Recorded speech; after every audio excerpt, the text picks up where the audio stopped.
The U.S. passport, the British passport doesn't do much for us anymore. We are definitely considered a threat to Israel, all of us.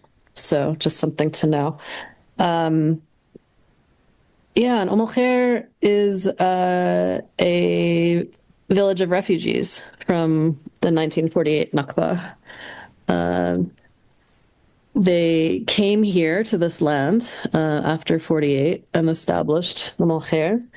They have the paperwork, which right now is sort of it's a source of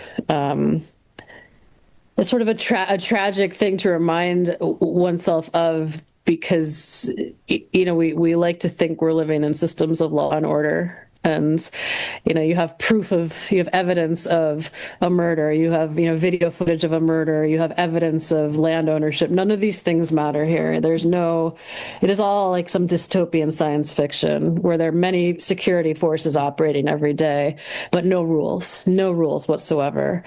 So this lovely little village has been besieged by settlers and settlement buildings since 1981. And so I thought I'd just give you a little nighttime tour. We'll see what you can pick up on the video. So this is the office. This is one of the security cameras that is on all day and all night. There will be somebody, a young man from the community, doing the night shift here. We often come in and, dabble on our computers and chat over coffee during the day. This is a mural to Haj Suleiman, who is distinguished. We say Allah yarhamu to acknowledge that he has passed. He is now a shaheed, or a martyr. He was the village leader for many years, and he was run over by a settler truck 2 years ago. And his son Eid, you may have seen Eid doing videos for al-Khair. His son is a human rights activist extraordinaire, is actually in Amsterdam now, accepting a human rights award for al-Khair. So, but his legacy is here in al-Khair. This is the playground. This is where everyone plays. It's really the gathering place for the village. Al-Khair is under mass demolition orders, so these structures are under threat of destruction. This place where the people gather. And the court is there. There are many lawyers arguing many things with the Israeli High Court regarding these demolitions.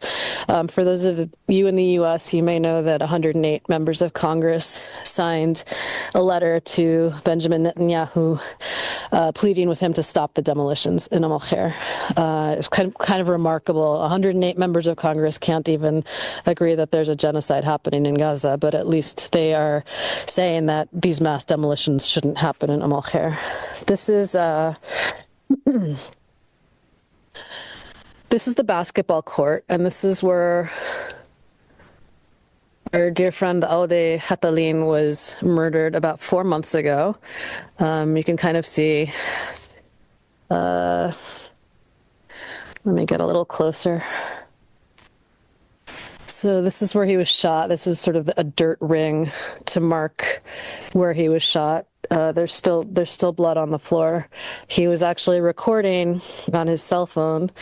Just 31 years old, recording as he always has. He was a human rights documenter. Recording a bulldozer that had invaded the village and was threatening to demolish and destroy structures. A settler came out of nowhere, a very infamous settler that the EU has actually sanctioned,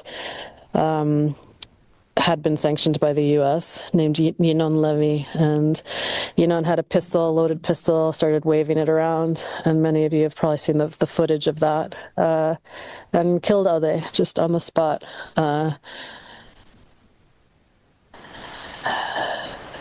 His son was with them, his 2-year-old son, Mohammed.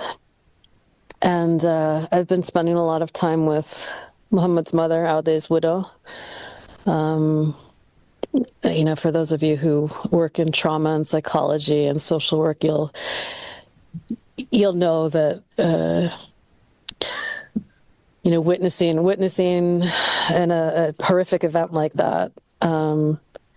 Sometimes the images unfold at their own time. Memories can come up, days, weeks, months, even years later.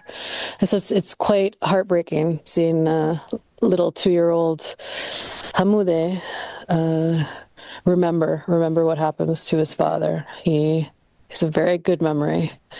His mother told me today that he won't eat what is called dibis. Dibis is a Palestinian treat made of grapes. There's practically a vineyard, grape trees all over here, all over Palestine. And as you probably know, wine isn't made here. It's the non-alcoholic culture for the most part. But Palestinians will make this grape paste. It's a sweet, dark, delicious paste. You just dip bread in it like jam, right? Oh, so good. Had some this morning. But Mohammed refuses, little 2-year-old Mohammed refuses to eat dibis now because it reminds him of his father's blood. So this is, this is where we are.